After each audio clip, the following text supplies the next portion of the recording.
امام خصاب کی دکان پہنچتے. اگر خصاب کو پتا چلتا کہ امام آ رہے ہیں تو وہ جلدی سے ایک کام کرتے, وہ اپنے مذبوحہ جانور پر ایک کپڑے کو ڈال دیتے تھے تاکہ انہیں پتا تھا امام ابھی آئیں گے, جانوروں کو دیکھیں گے تو آپ کی حالت بگڑ جائے گی. امام خصاب سے سوال کرتے, بتاؤ تم جو جانوروں کو ذبح کرتے ہو, ذبح کرنے سے پہلے کیا تم جانوروں کو پانی پلاتے ہو؟ خصاب کہتے ہاں مولا ہم مسلمان ہیں, ہمیں معلوم ہے ہم پانی پلاتے ہیں. پھر امام اپنے والد کو یاد فرماتے, کہتے ہائے میرا بابا حسین جسے نہر فرات کے کنارے 3 دن کا بھوکا پیاسا ذبح کر دیا گیا. امام خصاب سے پوچھتے ہیں, خصاب تم جب جانور کو ذبح کرنا چاہتے ہو تو کیا تم اپنی چھری کو تیز کر لیتے ہو؟ خصاب کہتا مولا ہاں, جب ہم جانور کو ذبح کرتے ہیں تو چھری تیز کر لیتے. پھر امام کربلا کا رخ کرتے, ہائے میرا بابا حسین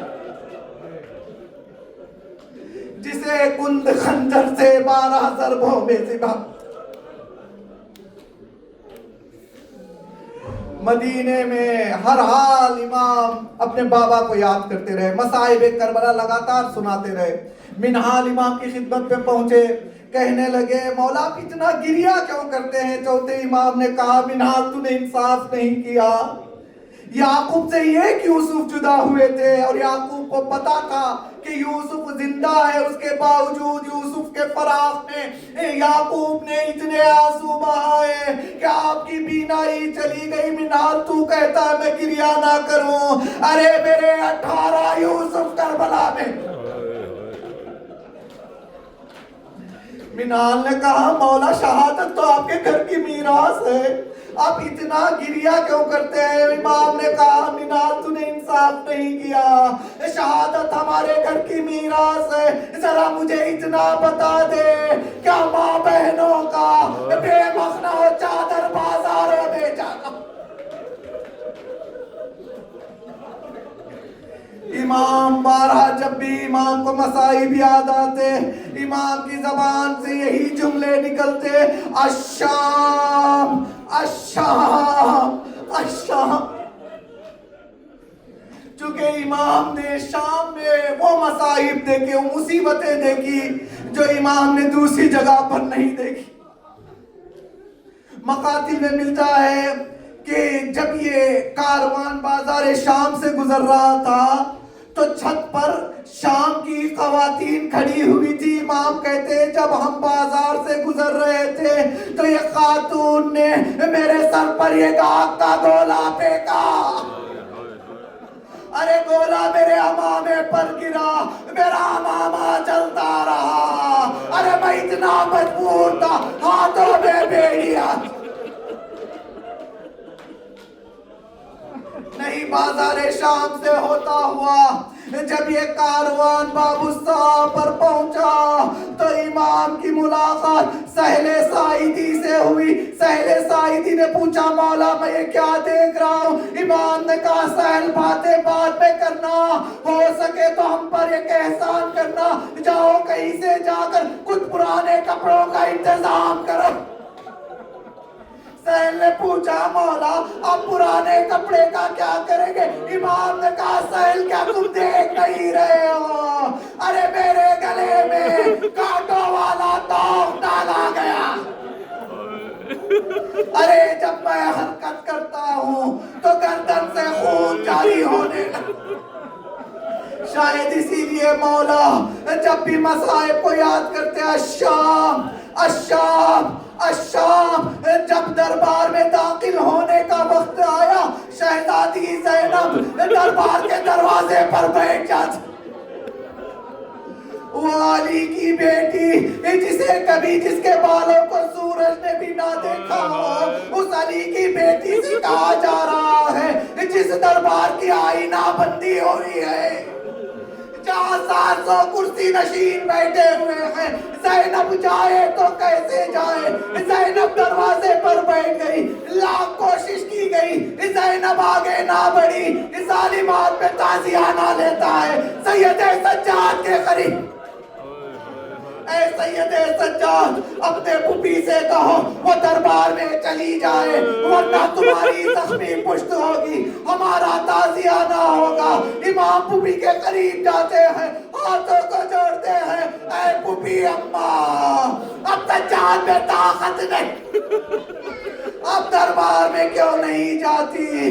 بی بی نے کہا بیٹا سید سجاد, بابا نے وقت اخیر مجھ سے کہا تھا اے بیٹا زینب جب تم دربار میں جاؤ گی تمہارا بابا تمہارے ساتھ آئے گا, بس اتنا کہنا تھا.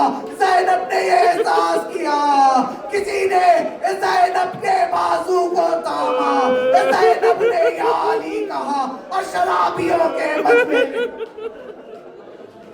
شاید اس لیے مولا الشام کہتے تھے. ارے شام ہی وہ جگہ ہے جہاں آپ کی معصوم بہن آپ سے سوال کرتی تھی اے بھیا یہ پرندے کہاں جاتے ہیں, پھر خود ہی بچی مجھ سے سوال کرتی باپ بھیا پھر مجھے اتنا بتا دیجئے ہم کب وطن جائیں. شاید اس لیے مولا شام کو یاد کرتے تھے. شام ہی وہ جگہ ہے جہاں جب سکینہ نے بابا کے سر کو پایا تو سکینہ کی شہادت ہوئی, جنازہ تیار ہوا, مولا کے ہاتھوں میں ہاتھ لیا, ارے جنازہ اتارے تو کیسے. اور امام نے شرمندہ ہو کر اپنی بہن سے کہا تھا اے سکینہ مجھے معاف کر دینا, بھائی اتنا مجبور ہے کہ تمہیں نہ کفن دے سکتے. شام کے مراحل پورے ہوئے, رہائی کا حکم ملا. امام کے بدن سے زیور جب اتارے گئے نا, حداد بھی کچھ دیر تک روتا رہا. جب اس سے پوچھا گیا تو رو کیوں رہا ہے, تیرا تو کام ہی لوہا کاٹنا ہے, حداد کہتا ہے یہ کیسا بیمار ہے. ارے جب میں اس کے زیور اتارنے کے لیے اس کے قریب پہنچا مجھے پتا نہیں چل رہا تھا کہ میں بیڑیوں کو کاٹوں یا بیمار کے ہڈیوں کو, کیونکہ لوہا عابد کے گوشت میں پیوست ہوتا نہیں. جب رہائی ملی یہ لٹا ہوا قافلہ مدینہ پہنچا, ادھر سے محمد حنفیہ چلے تو ایک مرتبہ محمد حنفیہ کو دیکھ کر مولا سجاد نے کہا اے چچا. محمد حنفیہ نے کہا یہ کون ضعیف ہے جو بار بار مجھے چچا کہہ کر بلا رہا. کہ مولا کی عمر 24 سال ہے, 24 سال میں سجاد نے کوفہ اور شام میں وہ مصائب دیکھے کہ سجاد مدینے سے نکلا تھا تو جوان نکلا تھا, اب مولا مدینہ واپس آئے ہیں. محمد حنفیہ پوچھ رہے ہیں یہ کون ضعیف ہے جو مجھے چچا کہہ کر پکار رہا ہے. امام نے کہا چچا کیا آپ نے نہ پہچانا, میں آپ کا بھتیجا سید سجاد. محمد حنفیہ آگے بڑھے. محمد حنفیہ چاہتے ہیں کہ امام کا پرسہ امام کی خدمت میں پیش کرے. جیسے ہی محمد حنفیہ آگے بڑھے امام خود بخود پیچھے ہو گئے. محمد حنفیہ ہاتھوں کو جوڑتے ہیں اے بیٹا سید سجاد کیا مجھ سے کچھ غلطی ہو گئی؟ کہا چچا جب کوئی میرے گلے لگتا ہے تو زخم اتنے تازہ اب امام مدینے پہنچتے ہیں. 35 سال تک باپ کو یاد کر کے گریا کرتے ہیں, پانی آتا ہے امام آنسو بہاتے ہیں. غزات یا ہے میرا بابا, 3 دن کا بھوکا پیاسا شہید کر دیا گیا. اسی حالت میں امام کی زندگی بسر ہو رہی ہے. وہ وقت بھی آتا ہے جب ولید ملعون امام کو زہر دے دیتا ہے, زہر کا اثر بڑھتا ہے. امام کو بلاتے ہیں, بیٹے سے وصیتیں فرماتے ہیں, کہتے ہیں بیٹا باقر یہ کام کرنا, مجھے زمین پر لٹا دینا. پانچویں امام ایک چٹائی کا انتظام کرتے ہیں، مولا کو چٹائی پر لٹاتے، امام کہتے نہیں بیٹا مجھے چٹائی پر بھی نہیں زمین پہ لٹانا، ارے میں اپنے باپ سے شرمندہ۔ امام کی شہادت واقع ہوئی، پانچویں امام نے غسل بھی دیا، کفن بھی پہنایا، ارے جنازہ تیار ہوا، جنازے کی تشییع بھی پوری ہوئی، بقیع میں مولا کو دفن بھی کر دیا گیا۔ ہو سکتا ہے میرا دل کہتا ہے جب غسل دیا جا رہا تھا، جب کفن پہنایا جا رہا تھا، امام کا لاشا تڑپ گیا ہوگا، اے بابا میرا بیٹا میرے جنازے کو تیار کر رہا ہے، اے بابا کربلا میں موجود تھا، آپ کا جنازہ بے غسل و کفن، ارے سید سجاد اتنا مظلوم امام ہے، جب تک زندہ رہا روتا رہا، بعد شہادت آپ کے قبر کو بھی سکون نہ ملا، آپ جائیے جنت البقیع میں دیکھیے آج بھی مولا کی قبر دھوپ کے نیچے۔ الا لعنت اللہ علی القوم الظالمین، ماتم حسین۔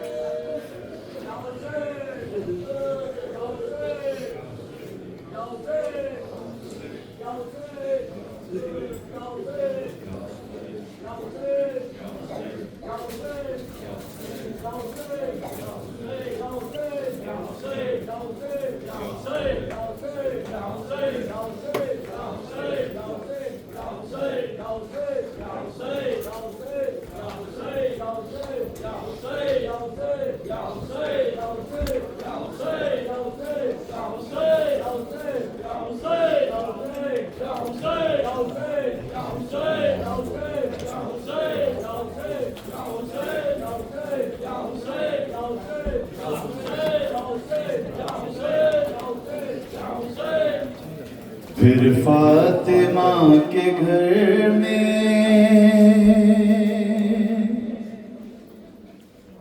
فرش عذاب بچھا ہے،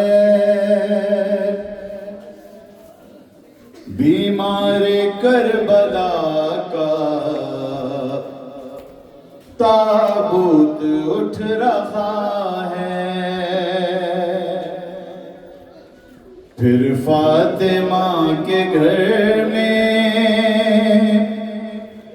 فرش عذاب بچھا ہے، بیمار کربلا کا تابوت اٹھ رہا ہے۔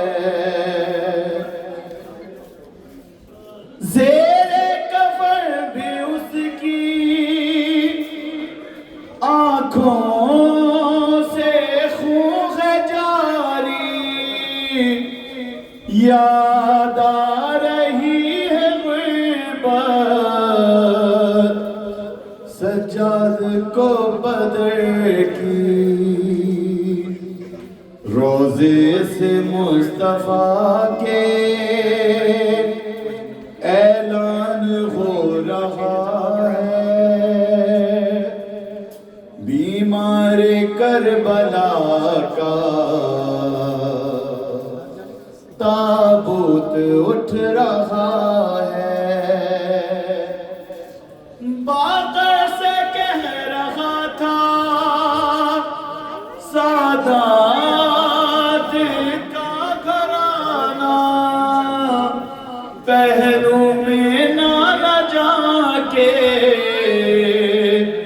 میت نہ لے کے جانا، پہلے بھی ایک جنازہ، پہلے بھی ایک جنازہ گھر واپس آ چکا ہے، بیمار کربلا کا تابوت اٹھ رہا ہے۔ اب تو مدینے والوں تم کو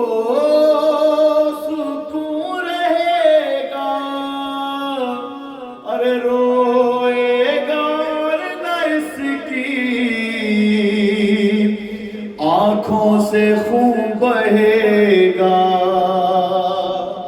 ارے بابا کو رونے والا، بابا کو رونے والا خاموش ہو گیا ہے. بیمار کربلا کا تابوت اٹھ رہا ہے. میت کے آگے آگے یہ کوئی کہہ رہا تھا، بازار سے نہ گزرے سجاد کا جنازہ. بازار کو یہ قیدی روتا ہوا گیا ہے. بیمار کربلا کا تابوت اٹھ رہا ہے. اور تابوت سے لپٹ گئے کہتی ہے کوئی بچی، ارے زندان سے ہے آئی بھیا بہن تمہاری. ارے آنکھیں تو کھول لو اب، آنکھیں تو کھول لو اب، سر پر میرے رضا ہے. بیمار کربلا کا تابوت اٹھ رہا ہے. اکبر جو لاش فضا دفنا کے اٹھے مولا، آئی صدائے زینب باقر وطن چلا جا. سجاد کا جنازہ تیار ہو گیا ہے. بیمار کربلا کا تابوت اٹھ رہا ہے. روزے سے مصطفیٰ کے، روزے سے مصطفیٰ کے اعلان ہو رہا ہے. بیمار کربلا کا تابوت اٹھ رہا ہے.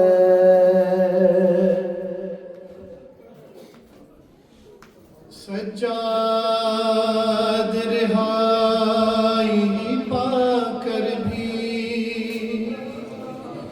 پردیس سے گھر کو آ کر بھی،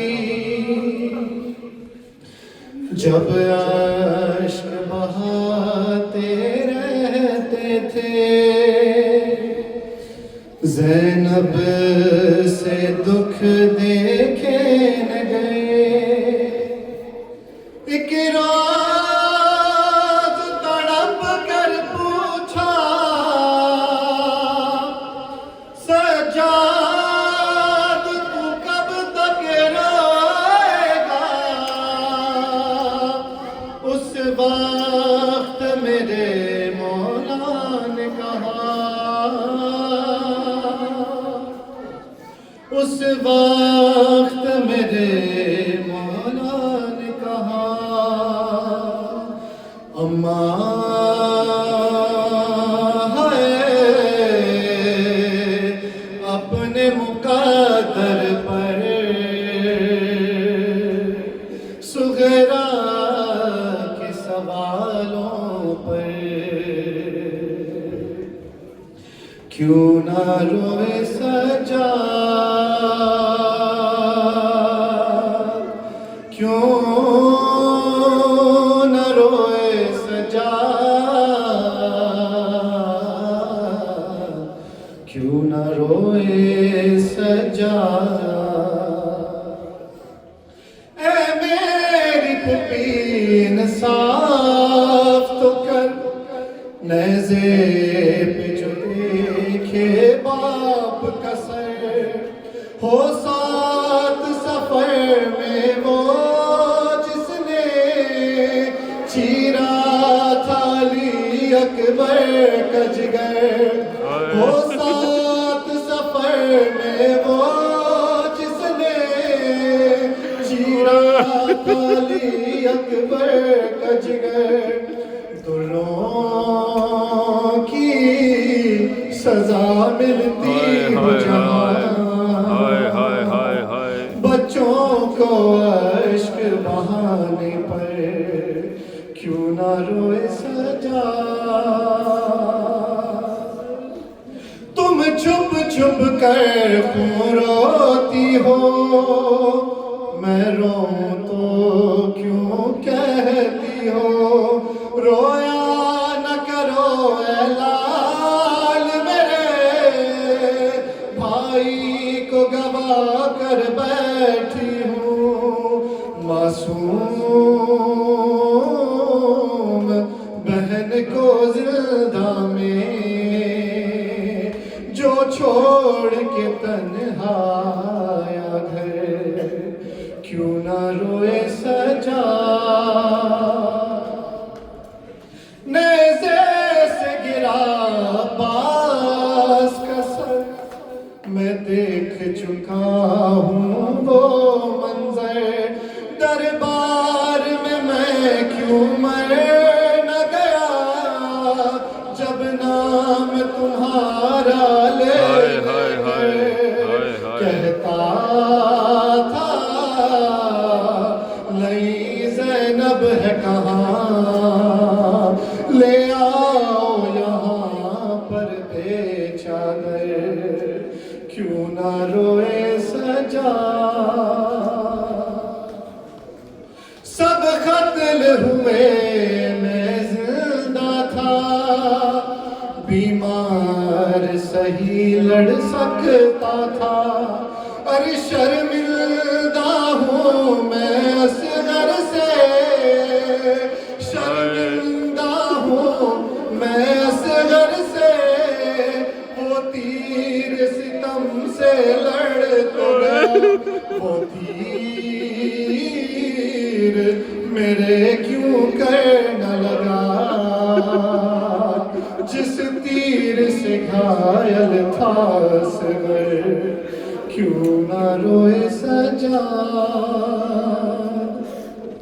سر تاشت میں تھا بابا کا رکھا، سر تاشت میں تھا بابا کا رکھا، اور تخت پہ قاتل بیٹھا تھا، دندان مبارک پر ان کے خوش ہو کے چھڑی وہ مارتا تھا، دندان مبارک پر ان کے خوش ہو کے چھڑی وہ مارتا تھا،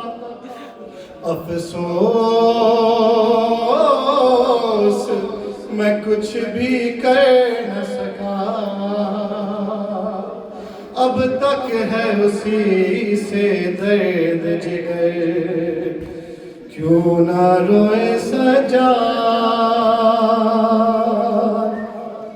کیوں نہ روئے سجاد، کیوں نہ روئے سجاد، کیوں نہ روئے سجاد، کیوں نہ روئے سجاد، کیوں نہ روئے سجاد، کیوں نہ روئے سجاد، کیوں نہ روئے